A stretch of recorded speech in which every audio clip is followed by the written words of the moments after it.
Assalamualaikum warahmatullahi wabarakatuh. Saya Felendriani, NIM 171420177. Saya dari kelas PBSE semester 6. Di sini saya akan menjawab soal UAS mata kuliah Sistem Pengawasan Perbankan Syariah. Nah, di sini saya akan menjawab 3 soal. Yang pertama itu adalah bank berhubungan dengan dana masyarakat dan kondisinya terlihat bahwa porsi DPK ini lebih besar daripada modal. Maka dari itu, jelaskan cara bank syariah agar dapat melindungi deposan dari kerugian dan juga jelaskan fungsi dari lembaga penjamin simpanan. Nah, untuk melindungi deposan dari kerugian ini, maka DPK ini harus lebih besar daripada modal, karena semakin besar DPK ini pada bank tersebut, maka semakin banyak pula bank tersebut menawarkan pembiayaan. Nah, dengan adanya pembiayaan ini, maka bank tersebut itu akan memperoleh keuntungan atau bagi hasil berdasarkan prinsip syariah. Nah, di sini juga ada fungsi dari LPS atau lembaga penjamin simpanan. Nah, di sini itu LPS ini menerima simpanan dari pihak yang memiliki kelebihan dana dan disalurkan kepada pihak yang membutuhkan dana. Nah, di sini fungsinya itu yaitu diantaranya yang pertama, menjamin simpanan nasabah penyimpanan. Jadi si bank tersebut menjamin simpanan nasabah yang sudah ada di bank tersebut. Dan yang kedua itu turut aktif dalam memelihara stabilitas sistem perbankan sesuai dengan wewenang. Jadi si bank tersebut atau bank syariah ini ikut memelihara secara langsung atau mengawasi stabilitasnya nih perbankan syariah tersebut, bank tersebut ya, sesuai dengan kewenangan. Jadi kan setiap bank itu pasti memiliki kewenangan. Nah, jadi berdasarkan kewenangan yang berlaku.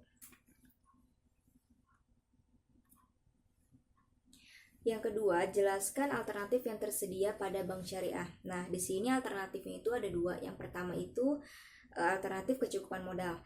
Nah, alternatif kecukupan modal ini diantaranya itu yang pertama, penggabungan kecukupan modal bagi rekening giro dan rekening investasi. Dan yang kedua itu pemisahan kecukupan modal bagi rekening giro dan juga rekening investasi. Nah, yang alternatif kedua ini adalah alternatif pembobotan resiko. Nah, di sini hampir semua bank syariah ini menggunakan sistem pengawasan. Nah, yang sudah terstandarisasi. Nah, tujuannya untuk apa sih? Nah, tujuannya itu untuk mengembangkan budaya manajemen resiko pada bank yang menggunakan sekecil mungkin untuk menerapkan kebajikan yang sesuai dengan bank syariah.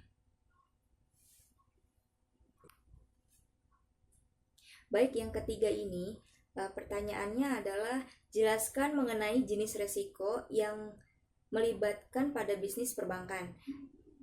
Bagaimana sih langkah untuk meningkatkan budaya manajemen resiko di bank syariah tersebut? Nah, saya akan menjawabnya. Nah, sebelumnya itu manajemen resiko itu adalah jadi untuk mengendalikan, mengatur dan mengelola aktivitas perbankan syariah tersebut dan juga diawasi juga. Nah, dengan adanya proses penilaian resiko ini untuk apa sih? Untuk melihat nih kondisi bank ini apakah stabil atau tidaknya.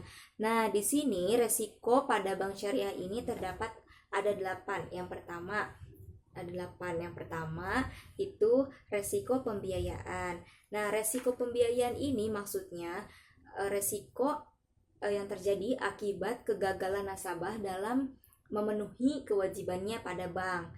Nah, yang kedua itu resiko pasar. Nah, resiko pasar ini diakibatkan karena kerugian pada neraca serta pencatatan tagihan dan kewajiban di luar neraca yang timbul karena harga pasar. Nah, yang ketiga yaitu resiko likuiditas, yaitu diakibatkan karena bank tidak mampu memenuhi kewajibannya yang telah jatuh tempo. Dan yang keempat ada resiko operasional. Nah, resiko operasional ini diakibatkan itu karena kegagalan dalam aktivitas operasional bank syariah tersebut. Yang kelima ada resiko hukum. Resiko hukum ini diakibatkan karena adanya kelemahan dalam aspek yuridis.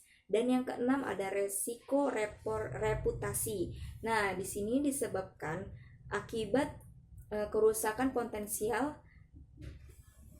opini negatif publik terhadap bank tersebut. Dan yang ketujuh ada resiko strategik. Nah, resiko tersebut diakibatkan karena ketidaktepatan dalam pengambilan keputusan pada bank syariah tersebut. Dan yang kedelapan ini ada resiko kepatuhan, diakibatkan karena bank tersebut tidak mematuhi peraturan perundang-undangan atau kebijakan yang sudah ditentukan oleh bank tersebut. Baik, mungkin itu saja yang bisa saya sampaikan. Kurang lebihnya mohon maaf. Wassalamualaikum warahmatullahi wabarakatuh.